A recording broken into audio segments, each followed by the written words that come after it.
Ndi n'iteka n'umunezero nsubire ngusuhuze nkuhakaze nshuti mukunzi wacu wowe ubandanya kubana natwe ngaha kuri no mboneshakure igushikiriza amakuru ibiganiro kumwe n'inkuru bigezweho biriko bivugwa irya nino mu gihugu c'u Burundi no hakurya y'imbibe z'igihugu c'u Burundi mu yandi makungu. Ndaguhaye kaze, ndaguhaye mwiriwe neza canke mwaramutse bivanye naho udukurikira uherereye kuri uwu munsi wa mbere igenekerezo rya 25 ntwarante 2024. Ico utegerezwa gusa no kumanuka munsi y'ino video hama ugafyona imbere y'ijambo Isange TV haraba handitse ijambo s'abonner canke subscribe urafyondako. Iperereza rero ngo rirakwiye kwitondera neza ikibazo c'abafatwa bagirizwa ko banditse ubutumwa butabereye kuri WhatsApp. Kw'igenekerezo rya 12 ntwarante 2024 Pacifique Ninahazwa avuga ko yakiriye kuri WhatsApp ubutumwa bw'umuririmbyi azwi w'umurundi hakaba n'umumenyeshamakuru.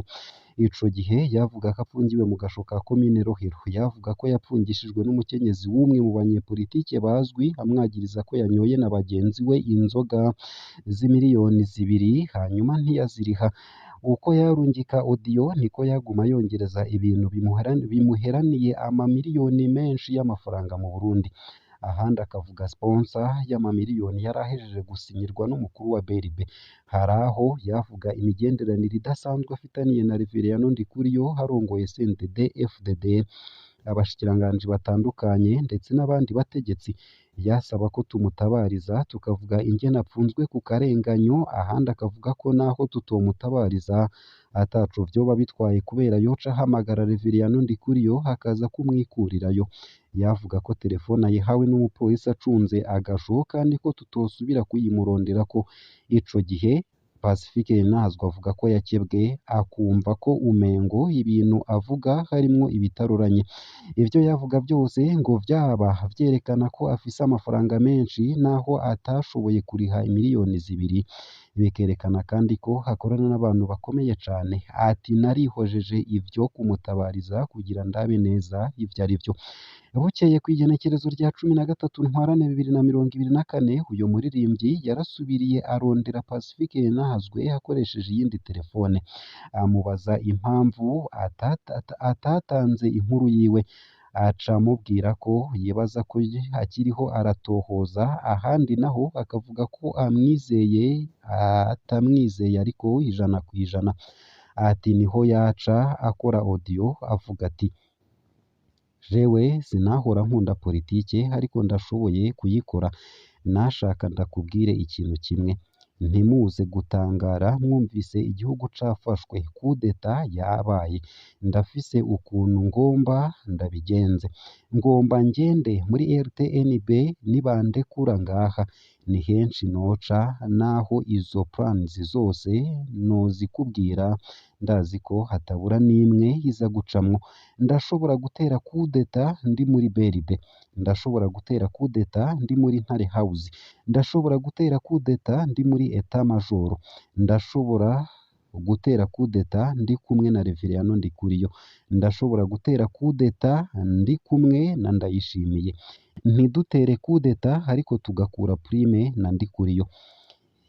Ivyo bintu yabivuga nk'umuntu afise ubwenge, ariko ndavyumvirije naciye nibwira ko yagize ikibazo mu mutwe. Ivyo bintu iyo bihabwa uwutagira gushishoza na gukeyi, kumbure yaca abiha iperereza ati nimucunge neza naka ari kumwe n'abantu bagira bakore kudeta. Kumbure iperereza riba ryaramutwaye rimunyuruje, kumbure inkoni ziba zimurembeje, kumbura ubu abapfunzwe hakurikiranwa ku vyaha vy'agacamutwe. Amajwi yiwe ndacayafise ariko nashimye kutabishira ahabona. Ejo haheze niho naronka amakuru ko uwo muririmbyi ageze kwa muganga ku bitaro benshi bita kwa Regentille. Vy'ukuri yaraciye mu gasho baza kubona mu nyuma ko agwaye. Nabiwe ntibigeze bamenya ko agwaye, abamujanye kwa muganga baragize neza. Mu ndwi iheze twumvise ivyashikiye muganga Patrick bitanga umutwenzi. Twarabasangije amakuru y'ifatwa bunyuruzwe rya muganga Patrick bitanga umutwenzi hazira amajambo atabereye yanditse amasaha yitereye muri groupe WhatsApp ihurikiyemwo abaganga b'Abarundi. Mu mpera y'indwi Patrick yarajanywe akanya gato muri parake aca asubizwa mu iperereza. Amatwa nsumira muganga Patrick yoba ageze mu mpimba ageretsweko ivyaha bikomeye cane. Nararonse ubutumwa bw'abantu benshi cane bavuga ivyo muganga Patrick yari amaze iminsi avuga canke akora vyerekana ko afise ikibazo co mu mutwe. Gutukana ku mabariyeri ahagaritswe n'abapolisi agakoresha amajambo y'agacamutwe, kuzana abamenyeshamakuru mu bitaro vyigenga yari yaronsemwo akazi agatangaza ko ari we nyene ibitaro, gutuka abigisha bamwigishije muri kaminuza ko ivyo babigishije vyose ari amafuti, ndetse n'ibindi vyinshi.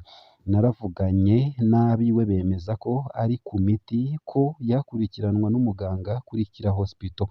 Bano bantu bagwaye izi ngwara usanga umengo barakomeye, uriko urabavugisha wumva ivyiyumviro bitonze neza, ariko wumvirije neza uratangura kumva ko hari ikitagenda neza. Ikibanza cabo si mw'iperereza canke mu busho, ahubwo ni ukubanyarukana kwa muganga. Mu magurupe WhatsApp abantu barakaza agashavu kakarengana mw'iperereza.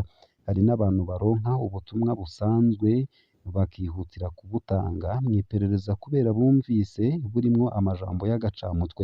Ariko iperereza aho kwihutira gupfunga ryoraba vy'ukuri ko abakoresheje ayo majambo bari bakomeye neza mu mutwe.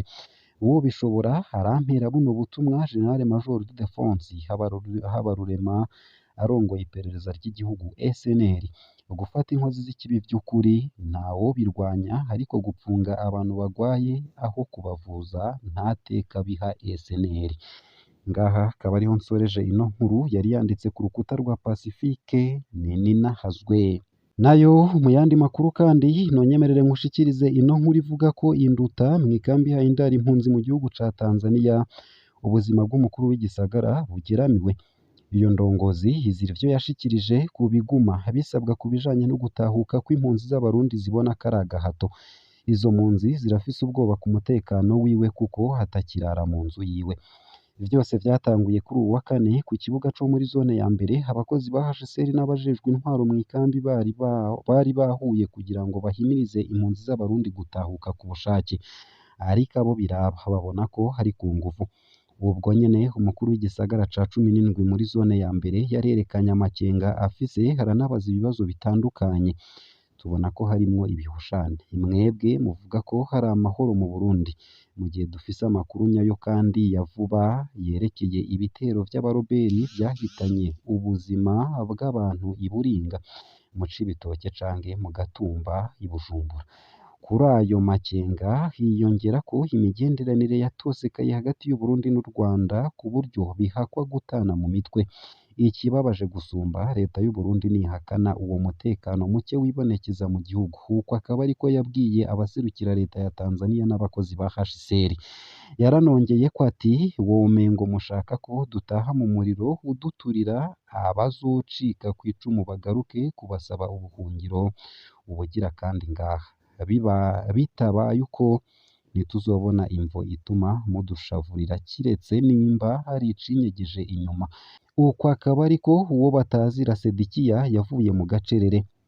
Uwaserukiye HCR muri iyo nama yo kuri ubu wa kane ntiyakiriye neza ivyari bihejeje gushikirizwa kandi aca arashavura cane.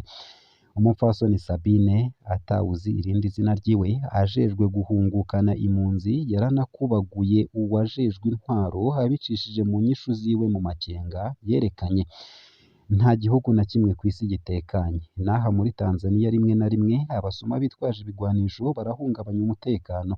No muri Leta Zunze Ubumwe za Amerika abagizi ba nabi barashobora kurasa abantu. None woshobora kuvuga ko muri ivyo bihugu hata umutekano uhari? Oya. Niko yatangaje n'agashavu kubw'impunzi zabibonye. Uruhigi rw'uwo mukuru w'igisagara ca 17 ntirwatevye. Abapolisi n'abasivile bajejwe umutekano baragomvye kumuhagarika, ariko ivyo ntivyakunze kuko hari abantu benshi. Uko akaba ariko vyamenyekanye. Muri iryo joro nyene uwo mugabo abangamiwe ntiyaraye mu nzu. Abantu bataramenyekana hamwe n'abapolisi co kimwe n'abasivile bacunga umutekano baraje iwe ariko ntibamutora. Mu gitondo co kuri uwu wa gatanu abo bantu nyene baraje baratera ubwoba umukenyezi wiwe n'abana biwe. Ubu bose barafise ubwoba ku mutekano w'uwo yatowe. Niko impunzi zavuganye na SOS Media Burundi natwe dukesha iyi nkuru zigaragaza umubabaro. Intwaro mu ikambi yaratanze itegeko ritomoye. Nimba Sedikiya adatowe, inzu yiwe itegerezwa gusiturwa, umuryango wiwe nawo utahe. Impunzi ntizizi ivyagirizwa uwo babona ko ari nk'umuvugizi wabo, kuko nk'uko babimenyesha yarubahutse kudomako urutoke avugiye hejuru ivyo twebwe tuvugira mu ntamatama mu biyago vya misi yose. Nukuri biragoye kuri uwo muryango uriko urazira ivyo Serugo yashikirije nawe nyene ubuzima bukaba bugeramiwe. Aragerageza kwinyegeza ariko tubona ko ibintu bikomeye. Turagabishije umukuru w'ikambi hamwe n'umukuru wa HCR hamwe hogira igishikira Sedikiya, bose bazoba babifise uruhara mu bizokurikira. Uko akaba ariko impunzi z'induta zivuga.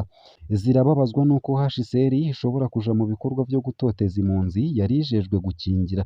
Kuva muri Nzero guheze, inama nyinshi zo guhimiriza ku gutahuka ku bushake kw'impunzi zarakozwe mu ikambi ya Nduta na Nyarugusu mu buraruko bushira uburengero bwa Tanzania.